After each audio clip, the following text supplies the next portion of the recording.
Hi, it's Dr. Fox. Let's talk about the laryngeal neurovasculature. In this video, we'll describe the branches of the vagus nerve, which is cranial nerve 10, that serve the larynx, and explain how they affect their target tissues within the larynx. We'll also outline the blood supply of the larynx, noting the sources, pathways, and adjacent anatomical relationships. So let's begin with the neuro of neurovasculature, the vagus nerve, cranial nerve 10. So of the vagus nerve, there are two major branches that you need to know for the larynx. There's the superior laryngeal nerve and the recurrent laryngeal nerve. The superior laryngeal nerve of the vagus branches high in the neck, descends the carotid sheath, and then moves anteriorly and bifurcates into an internal branch and an external branch. The external branch goes down to innervate the cricothyroid muscle. The internal branch goes down and pierces through the thyrohyoid membrane and accompanies the superior laryngeal artery. That internal branch of the superior laryngeal nerve has two separate modalities. Firstly, the internal branch is sensory from the mucosa proximal to the vocal folds.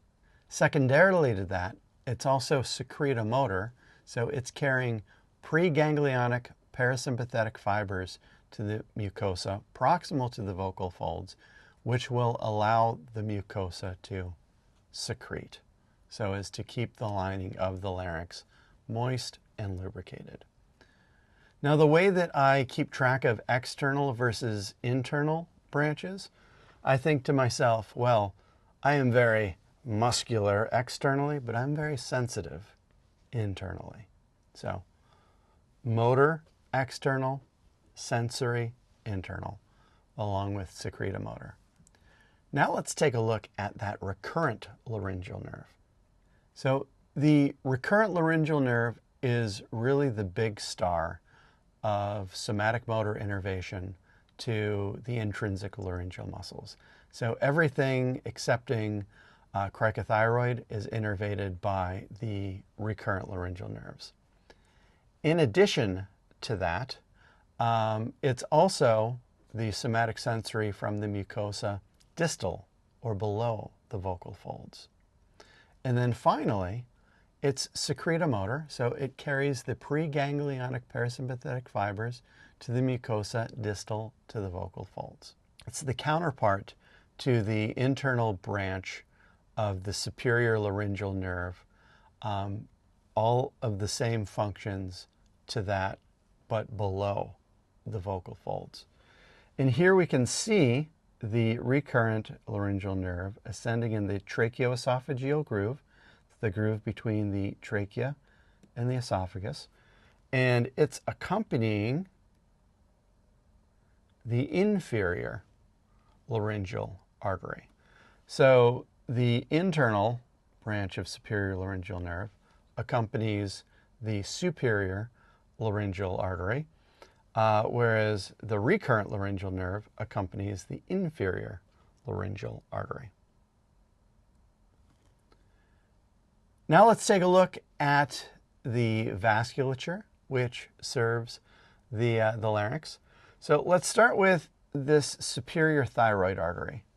The superior thyroid artery, its major target is the thyroid gland, which is going to sit approximately there, adjacent to the larynx.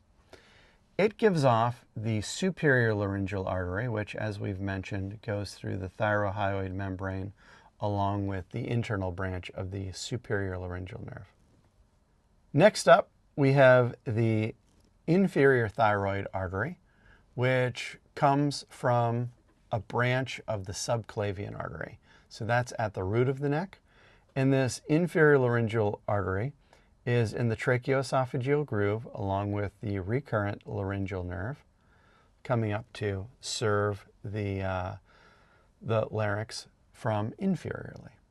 So two separate sets of arteries, superior thyroid and inferior thyroid, giving rise to superior laryngeal and inferior laryngeal arteries. So we've discussed the branches of the vagus nerves that serve the larynx and their various modalities and effects on target tissues. We've also discussed the blood supply of the larynx, noting where the individual arteries come from, their pathways, and their adjacent anatomical relationships. Thank you so much for your time. You've got my gratitude, and I'll see you in the next video.